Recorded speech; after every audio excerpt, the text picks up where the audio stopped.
Olá pessoal, continuando nossa aula de introdução ao estudo do direito, temos como tema de hoje a codificação do direito. Então veremos algumas noções, primeiramente, prosseguindo então com os tópicos ali elencados no quadro. Então o direito, a importância que tem o direito, ele não está simplesmente assim no seu conteúdo, mas em todos os fatos, todos os valores, tudo aquilo que envolve em si a forma como o direito ele se apresenta. Então os desejos, assim, o anseio que a sociedade tem por um direito mais bem definido, de uma maneira mais uniforme, isso levou aos povos a elaborarem então textos muito mais amplos, muito mais complexos. E daí então, já na antiguidade, a sociedade, que era menos complexa, mas tinha também seus problemas sociais, eles buscaram então elaborar normas no sentido de que tudo isso ficasse de uma maneira então uniforme, alinhada. Então propuseram-se assim apresentar códigos para que pudesse elencar então as normas que pudessem abranger todos aqueles problemas sociais que eram relevantes para determinada sociedade. E aí nós temos alguns que foram códigos estabelecidos de muito tempo atrás, como o Código de Hammurabi, um dos mais famosos, mais conhecidos, a própria Lei de Moisés, legislação mosaica, a Lei das 12 Tábuas, dos romanos e assim por diante. Então são momentos em que a sociedade houve a necessidade, então, diante das complexidades, em alguns momentos maior ou menor, unir então algumas determinadas leis de maneira sistemática. Então é isso que nós veremos. Na atualidade, as questões sociais, os problemas, eles vão se ampliando cada dia mais. E com isso torna-se necessário, então, essa codificação, para que então as instituições jurídicas, é lógico que muitas vezes fundamentadas aí nos costumes que nós vimos que são tão importantes também para o direito, mas além disso, além das próprias leis existentes no ordenamento, que tudo isso possa então ser sistematizado, ou seja, codificado, que é o que nós veremos. Temos como exemplo aí no Brasil inúmeros códigos, Código Civil, Código do Consumidor e assim por diante. Ou seja, leis que muitas vezes estavam ali esparsas, elas são unificadas dentro de um código. Então, essa sistematização do direito, ela vai exigir a concentração de normas, de textos organizados. E aí, esse objetivo, ele pode ser realizado pela codificação, que é o nosso tema de hoje, ou também pela incorporação. Nós também veremos o que vem a ser a incorporação. A primeira vai se referir aos códigos e a segunda às consolidações. Nós temos no Brasil, por exemplo, as consolidações das leis trabalhistas. Então vamos ver qual seria a diferença. Qual que é o conceito de código? Código é um conjunto orgânico e sistemático das normas jurídicas escritas, das normas jurídicas escritas e relativas a um amplo ramo do direito. Então vejam, nós temos então esse conjunto que é organizado, orgânico porque ele é organizado, sistemático, é um sistema então devidamente organizado, de normas jurídicas que estão escritas e que são relativas, fazem referência a um determinado ramo do direito. Um outro exemplo, direito tributário, nós temos então o Código Tributário, tá? Temos o Código de Trânsito e assim por diante, vários outros códigos que estão então essas normas ali elencadas. Nós tivemos o Código Civil da Prússia em 1794. Foi o primeiro, então, ordenamento, o primeiro código, então, Código Civil da Prússia, o primeiro com base científica, tá? Isso em 1794. O código ele vai reunir, então, em um só texto, essas disposições relativas a um determinado interesse. Pode abranger a totalidade de um determinado ramo ou alcançar uma parcela menor. Tá? Uma parcela jurídica menor. O Código Florestal, nós temos como exemplo aqui no Brasil, abrange uma parte, assim, né? Não abrange tudo necessariamente, mas abrange uma determinada parte desse ramo. E aí não é a quantidade de normas que vai identificar o código, se o código é maior ou se ele é menor, se ele tem mais ou menos relevância. Tá? Mas uns podem apresentar maior extensão, outros menor, isso não tem problema, não tem diferença. Há leis que são imensas, existem muitas leis que elas são enormes, porém elas não constituem necessariamente um código.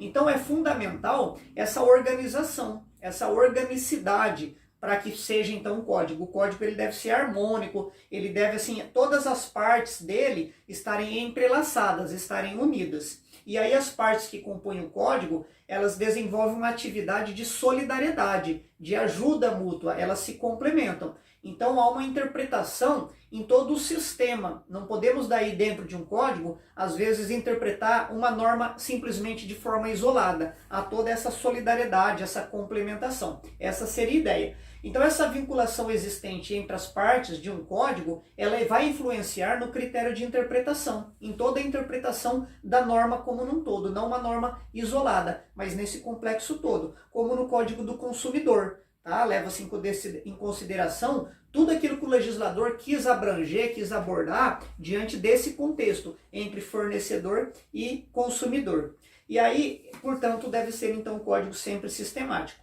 Cada fragmento do código, por si só, ele não possui vida, ele é visto então como um todo, quando ele tem um contexto aí geral. Então o juiz, quando ele fundamenta a sua decisão em um dispositivo do código, ele não está aplicando simplesmente um dispositivo isolado, mas todo aquele conjunto de valores que está lá no ordenamento jurídico em vigor. Então a elaboração de um código, ela vai implicar uma atualização científica do direito. O legislador, quando ele vai criar um código, elaborando um código, ele leva em consideração, então, princípios, como nós vimos, leva os costumes. Então as normas, elas tendem sempre a inovar, principalmente diante dos avanços sociais que ocorrem na sociedade. A norma codificada, ela precisa sempre estar aberta a uma possível inovação. Então o legislador, ele deve consultar as fontes externas, pesquisar no direito comparado, que nós já vimos que é uma fonte também do direito. Então criar uma obra que ela seja a expressão de uma determinada realidade histórica ali daquele momento,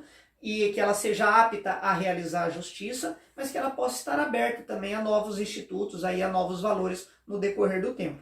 Então não pode ser um trabalho simplesmente realizado, um trabalho de estudo lá, de escrita, elaborado dentro de um gabinete. Não, uma norma, ela deve ter assim a atuação viva, uma força viva, uma codificação, ela deve buscar sempre trazer os valores societários, os valores que aquela determinada sociedade contempla, e apresentar nos diversos setores, assim, ouvir partes da sociedade na hora de elaborar a opinião do homem, de uma pessoa normal, uma pessoa simples da sociedade, normal que eu quero dizer nesse contexto que às vezes não está dentro do âmbito jurídico e assim por diante. Deve-se levar em consideração na elaboração, então, todo o sistema que envolve aí a sociedade.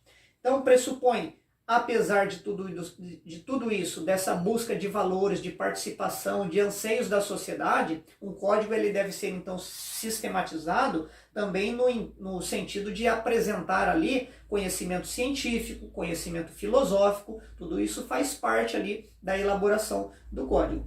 Então, quanto à palavra código, o conceito, essa definição que nós vimos, a palavra código ela provém do latim, de codex, e aí a divergência. Alguns autores entendem que primeiro esse significado de codex serviria para denominar pequenas tábuas, onde eram escritas então as leis. Alguns outros ali entendem que era a escrita realizada nos pergaminhos. E aí essa divisão, a maioria da doutrina entende que seriam realmente as tábuas ali, as leis escritas lá em tábuas, tá? Mas isso é só uma questão de terminologia.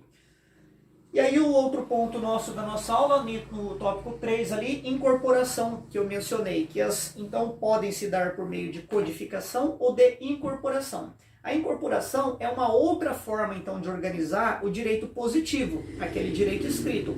Ele se distingue da codificação tanto no seu conteúdo como na sua forma. Então o objetivo a incorporação é simplesmente agrupar, colocar em um mesmo texto, em um só texto, algumas normas que estão às vezes dispersas no ordenamento jurídico. E aí o resultado, quando eu pego várias leis que estão ali esparsas e eu simplesmente faço a reunião dessas normas, isso se chama então de incorporação. Não é uma codificação, não foi algo criado, algo elaborado, buscando uma determinada finalidade. Simplesmente foram agrupadas, é a agrupação de leis já existentes, que muitas vezes estão dispersas aí no ordenamento jurídico. Então eu faço a consolidação. E aí temos as consolidações das leis trabalhistas, tivemos no Brasil consolidação das leis civis, isso lá no século XIX. Então são exemplos aí de incorporação. Leis que já estão escritas, já estão definidas, já estão atuando no direito positivo, mas elas são agrupadas. Então, entre o código e a consolidação, há um denominador comum e alguns pontos de distinção. Então, ambos eles constituem uma condensação do direito positivo. O que é isso? Ele vai reunir, então, um determinado ramo do direito. Como eu apresentei de exemplo, a CLT vai tratar, então, de leis trabalhistas. Porém, enquanto o código ele introduz inovação, o código ele vai inovar, como eu falei para vocês, ele vai criar, ele vai dar um novo sentido.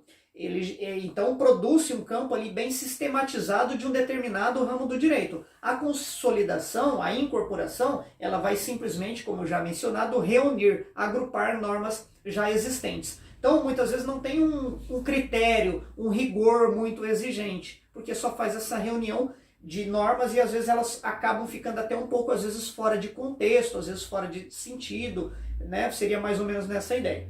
Então a consolidação, ela também é uma alternativa muito útil, ela, mas ela apresenta as seguintes condições.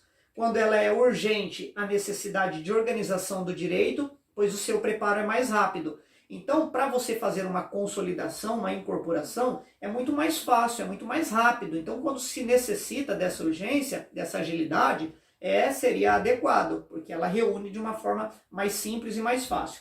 E como etapa preparatória é a elaboração de um código. Então, se há uma previsão, uma possibilidade de ser elaborado um código, quando você faz essa incorporação, essa consolidação, isso te permite, então, já organizar, pensando já na futura elaboração de um código. Seria uma etapa ali anterior. Então ela seria adequada nesse sentido. Qual seria a duração dos códigos? Duração adequada de um código. Veja, um código ele se destina não só em organizar ali o direito, mas oferecer estabilidade, segurança jurídica, aquilo que nós temos trabalhado desde o início, a segurança jurídica. Não posso ter um ordenamento instável, eu preciso ter estabilidade. E aí, compreende-se código é uma obra de realização muito complexa. Imagine você ter que começar do zero a elaboração de todo um sistema ali de normas de um determinado ramo do direito. Então dá muito trabalho, leva-se muitos anos, muita pesquisa, muitos estudos, participação de muitas pessoas e assim por diante. Então vejam, não se pode pensar na elaboração de um código que ele seja passageiro. Simplesmente eu crio um código, passa lá, sei lá, um determinado prazo, lá um ano, e ele já não tem mais utilidade, não tem validade. Ele precisa perdurar, ele precisa ter uma base sólida para que ele possa perdurar ao longo dos anos. Porém, os códigos eles também não podem ser imutáveis, intocáveis, não podem ser indefinidos. Eles têm que ser abertos para que no momento certo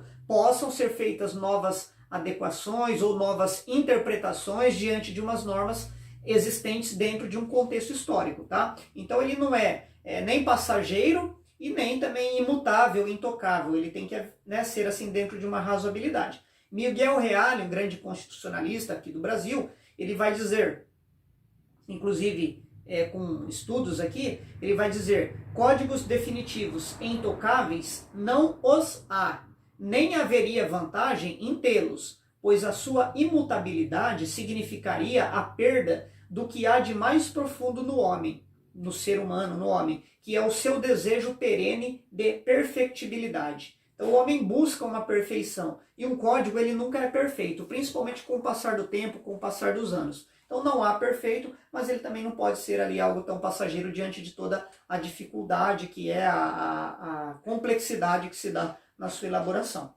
Então nem todos os ramos do direito eles possuem hoje condições de serem codificados. Existem aqueles que alcançam uma maturidade científica, filosófica, estrutura, princípios. Então tudo isso propicia que haja uma codificação em determinado ramo do direito. Alguns ramos têm mais dificuldade em serem codificados. Nós temos hoje aí direito administrativo, por exemplo, próprio direito do trabalho, que não foi codificado, e assim por diante. Então, alguns juristas defendem que essa codificação deve se dar sempre quando há uma estabilidade política, uma estabilidade social e política. Alguns entendem que não, que toda época é a época para a codificação, quando se tem consciência ali dos valores, das necessidades, dos valores históricos que estão naquela sociedade. Mas aí são correntes doutrinárias que entendem de uma forma ou de outra. Então, quando o código envelhece, qual seria a sua duração? Foi a pergunta inicial. Vejam, quando ele deixa de oferecer condições para solucionar os problemas de determinada sociedade. Então, quando os problemas sociais, quando as construções, novas construções jurídicas vão se formando em uma sociedade, aí nessa fase o código vai se mostrando então impotente para poder resolver, para poder esquematizar ali e resolver os problemas sociais que existem então naquela sociedade. E aí assim ele deveria então ser substituído. Não existe uma data exata, mas no momento que ele não está mais sendo oportuno na formação ali, na consolidação do direito, ele perderia então a sua razão de existir. Eu mencionei então que nós tivemos alguns códigos aí antigos, alguns códigos muito conhecidos, outros menos conhecidos, mas tivemos aí. Então, nessa acepção antiga, nesse contexto aí, o código era um conjunto amplo de normas. O código já existia, mas ele era um conjunto amplo de normas que tratava de diversos ramos do direito. E aí trazia diversas regras civis, penais, comerciais, tributárias, muitas vezes tudo no mesmo código, né? No mesmo ordenamento ali. Então não apresentava uma divisão em relação aos determinados ramos do direito. Então entre as codificações mais antigas, nós temos aí as mais conhecidas, Código de Hammurabi, como eu falei, a Lei de Moisés, Lei das 12 Tábuas, Código de Manu e o Alcorão. Vamos ver assim um pouquinho deles aí, o que seria cada um. Código de Hammurabi, até alguns anos atrás, ele foi considerado a legislação mais antiga do mundo. Do ano 2000 a.C., muito antigo.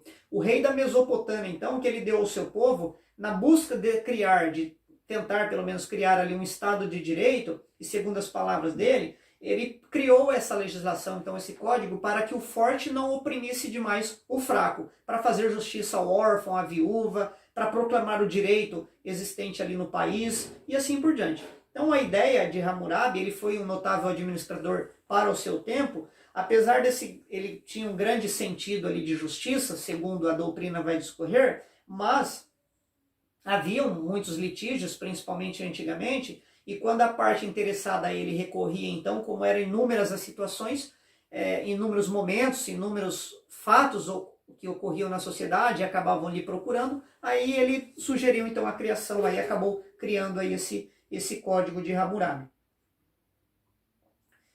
Então, nesse momento, né, com esse código ali, houve um início ali, apesar de tão antigo, houve um início, pelo menos assim, da separação, dividindo ali a moral da religião. E aí o Código de Hammurabi, ele possuía um certo sentido racionalista. Ele buscava estabelecer alguns critérios uniformes para toda a população. Mesmo uma população completamente diversa, né, sendo uma população heterogênea, mesmo assim acabaram sendo unificados por esse mesmo código, estando submissos a ele de forma igualitária. Então buscava essa igualdade ali entre os seus súditos ali. E aí então, esse código, apesar de todo esse senso de justiça, ele consagrou ali, uma coisa que ficou consagrada nesse código foi a pena do talião, que seria o olho por olho e o dente por dente. Então o código ele apresentava 282 preceitos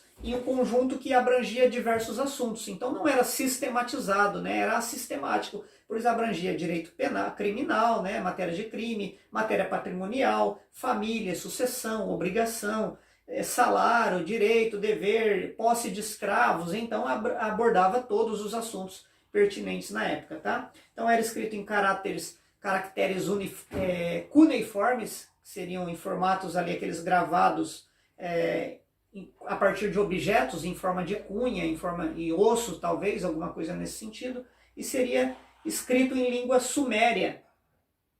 Foi uma legislação, esse seria o Código de Hammurabi, que ficou então consagrado à Lei do Talião. E aí, anterior ao Código de Hammurabi, há pouco tempo atrás, agora em 1953, descobriram um outro código ainda um pouco mais antigo que o de Hammurabi, de 2050 a.C., chamado o Código de Lipit-Star. Lipit-Star, isso mesmo. E aí foi uma legislação anterior ao Código de Hammurabi. E aí, esse foi chamado de Tabuinha de Istambul, pelo fato de ter sido gravado ali em uma pequena tábua. Em vez da pena de talião, que é olho por olho e dente por dente, ele fixava então pena de multa, apresentava multa em dinheiro, a pessoa deveria pagar, né, caso cometesse algum crime, e essa seria uma das marcas dele, tá? Um código menor, mas que foi encontrado aí recentemente, tendo sido então aí como o mais antigo da história, 2050 a.C. E aí posterior nós temos aí o código, a lei de Moisés, e aí Moisés viveu há 12 séculos antes de Cristo, foi o condutor do povo hebreu, aquele que tirou o povo hebreu então da escravidão. E aí fundou a sua religião e vai estabelecer um novo direito. Então a legislação de Moisés, ela acha-se lá no Pentateuco, reúne assim alguns livros importantes no Antigo Testamento, Gênesis, Êxodo, Levítico, Números e Deuteronômio. E aí esse núcleo é formado então principalmente pelo Decálogo, que são as leis de Moisés, as leis que Moisés teria recebido do próprio Deus ali no Monte Sinai. Então, apesar dessas leis aí da lei de Moisés, ela também abranger ali a lei do talião, ela era um pouco mais humanitária. Então ela previa assistência para as viúvas, para os órfãos, socorria os pobres, tinha lá o ano sabático de descanso e tinham várias outras leis que buscavam então ações mais humanitárias, uma proteção maior do ser humano. E aí, alguns doutrinadores têm assim uma consideração muito grande pela lei de Moisés, pelo código ali que foi instituído nesse momento, dizendo que se aproxima muito daquilo que nós temos ali no século XIX. E aí vai dizer que o Moisés ele possuía uma cultura científica muito ampla, tipo do pessoal aí do século XIX, a doutrina faz essa comparação, que o conhecimento dele, a cultura dele era muito grande, e aí se compara então a cultura do século XIX, ou realmente ele teria sido inspirado aí por algo divino, algo sobrenatural, porque a lei realmente ela é muito bem elaborada. Nós temos aí na sequência então a lei das 12 tábuas, que foi elaborada no século V a.C., a primeira e mais importante ali, a primeira e importante, aliás, lei romana. Ela surge então da luta dos plebeus em terem participação, em participarem então do ordenamento ali jurídico, buscando então uma igualdade das classes sociais. Então os plebeus, nesse desejo, nessa luta, conseguiram então, após muitos anos de reivindicação, conseguiram que o seu pedido fosse atendido, que fosse elaborada então uma lei onde pudessem ser estabelecidos ali alguns direitos a todas as pessoas que participavam ali do império ali. Então, elaborou-se, foi decretado ali para que pudessem elaborar, e aí 10 membros se reuniram, mas nenhum deles era plebeu, e aí eles eram chamados de decênviros, os que iriam elaborar então ali a lei. E aí viajaram para a Grécia, buscaram em outros povos ali conhecimento, muito conhecimento mesmo fora de Roma, mas acabou na verdade prevalecendo os principais interesses ali do próprio povo, da cultura romana, porque principalmente ali o espírito ali de guerra do povo romano, as ambições ali daquela sociedade naquele momento, acabou predominando, prevalecendo ali na lei das 12 tábuas. Então entre as disposições constantes ali nesse documento, algumas são de extrema crueldade, né? Mostrando realmente como era a cultura ali do povo daquela sociedade naquele momento. E aí tinha alguma lei que, por exemplo, permitia que era lícito matar aqueles que nasciam com defeito, pessoas com deficiência. Era lícito também, permitido ao pai e mãe banir, vender e até matar o próprio filho. Então tinha algumas penalidades ali, algumas leis que eram muito cruéis, mostrando assim, na verdade, um pouco de como era a sociedade daquele tempo. Nós temos o Código de Manu, que foi elaborado daí no século II a.C., e também século II depois de Cristo. Ele foi a legislação elaborado entre o século II a.C. e o século II depois de Cristo. E aí foi a legislação mais antiga da Índia, esse código pertence à Índia. Não tem uma pessoa responsável pela elaboração, colocaram aí lei de Manu para dar um sentido, na verdade, religioso, tendo como sendo um código também inspirado pelo divino. E aí isso possibilitaria que dentro da religiosidade ali da nação, as pessoas se submetessem sem questionar, sem querer reagir a determinadas leis. E aí, muitos castigos eram, na verdade, uma forma de punir, apresentando então castigo, a punição ali do próprio Deus. Então, os idealizadores desse código, eles julgavam que a coação e o castigo seriam essenciais para evitar o caos, a desordem ali na sociedade. Então esse pseudônimo ali de Manu seria só para encobrir o verdadeiro autor, buscando então assim esse caráter divino e através dos sacerdotes implantarem então as leis que eles achavam adequadas à época. O código ele favorecia principalmente a classe então sacerdotal, e aí algumas leis previam lá que se o homem achasse um tesouro, ele ficaria com no máximo 10%, tendo que entregar ali então para os sacerdotes os outros 90%. Se fosse qualquer pessoa que achasse, deveria então ficar no máximo 10%. Se fosse o rei que encontrasse um tesouro, ele poderia ficar com 50%. E se fosse o próprio sacerdote ali, daí aquilo pertenceria todo a ele. Então umas leis assim um pouco desiguais, né? Não buscando assim uma igualdade entre os seus cidadãos. Aí nós temos o Alcorão, que é do início do século VII, ou simplesmente Corão, é o livro religioso e jurídico também dos muçulmanos. Então abrange ali leis que trazem também conteúdos ali religiosos, de morais, de ética e assim por diante, apesar de fundamentalmente religioso.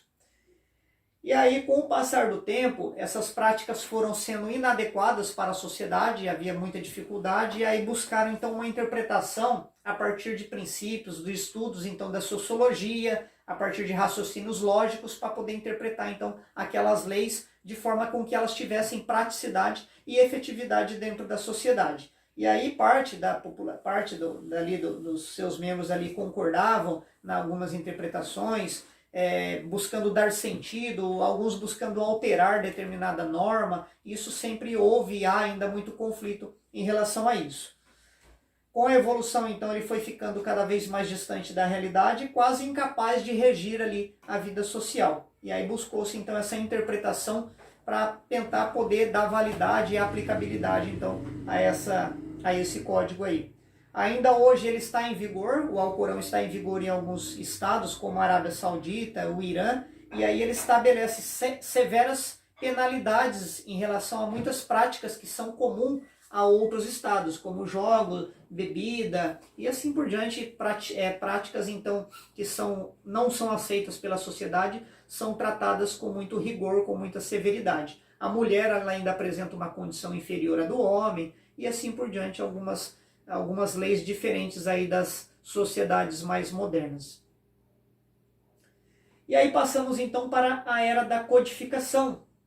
A era da codificação nós temos então como vários fatores que contribuíram para essa era da codificação. Principalmente aí um dos mais importantes, a teoria de Montesquieu, onde vai apresentar ali a separação de poderes, legislativo, executivo e judiciário. Depois nós temos o próprio justnaturalismo racionalista, onde as normas então jurídicas elas podem ser elaboradas a partir da inteligência, da capacidade, da racionalidade do homem, porém o direito ele acaba sendo um direito eterno, imutável, universal, né? Traz essa ideia então do direito aí natural. Outro fator importante então para se garantir a unidade política do Estado, então essa organização política do Estado, ela foi um dos fatores que vai influenciar então na codificação do direito, promovendo essa unificação, essa sistematização. E aí, como eu mencionei no início da nossa aula, em 1794, lá na Prússia, território ali da Polônia, estabeleceu-se o primeiro Código Civil.